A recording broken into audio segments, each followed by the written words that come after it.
we're talking about setting goals here. So now you know your reader persona, you know your brand identity, and you know what all of your options are. So now you figure out a plan to actually reach that audience, build that authority, and figure out how you're going to create those realistic strategies over time.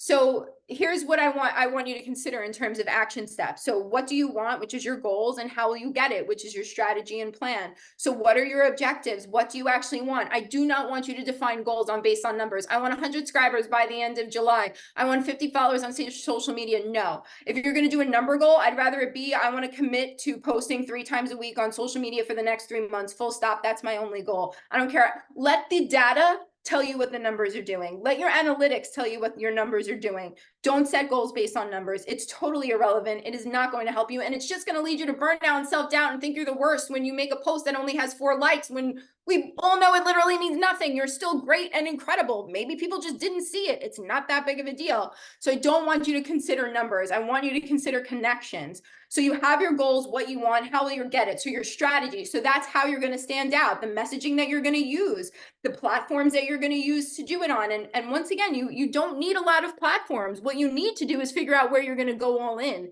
And then you can make your plan, which would be some of your timelines. And obviously we all need to hold ourselves accountable, but this is where you turn around and say, okay, so I know that for me, I knew my goal was to reach vulnerable, badass women who are outspoken, not afraid to live in unconventional lives and speak out about it. My strategy was to do that on Instagram and through my blog.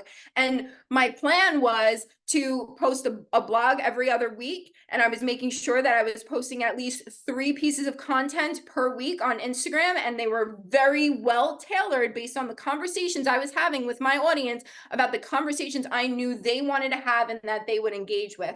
And then I adjusted my plan and kept adjusting my plan from there. So your goals are your strategy.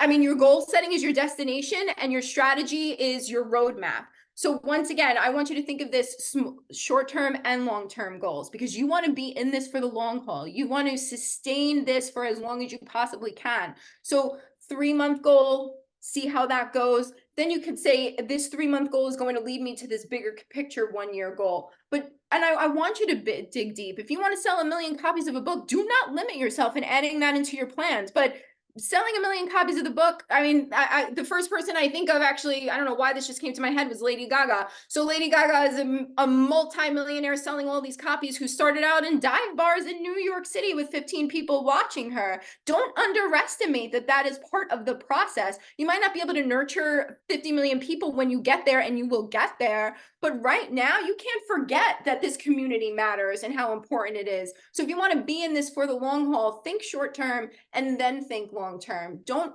rule out all of the possibilities, but don't get so caught up in, why am I not building followers in this amount of time? So in terms of this, I have a couple of tips, and we're nearing the end. So once again, don't try to do it all. Please do not try to do it all.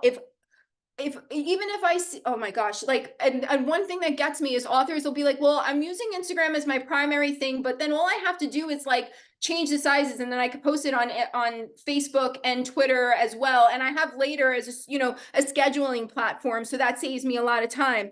But if you're creating all of that content, changing all the sizes, writing the captions, scheduling it all, yes, scheduling apps save you time, but you just spend 3 hours scheduling something to go onto 4 platforms where only one of them even has a follower account. What's the point? Get to Facebook later. If you're utilizing Instagram, don't worry about cross-promoting it all to all these other platforms if you don't have to. You're not building there. There's nobody hanging out there. What's the point of even giving yourself an extra 30 minutes of work?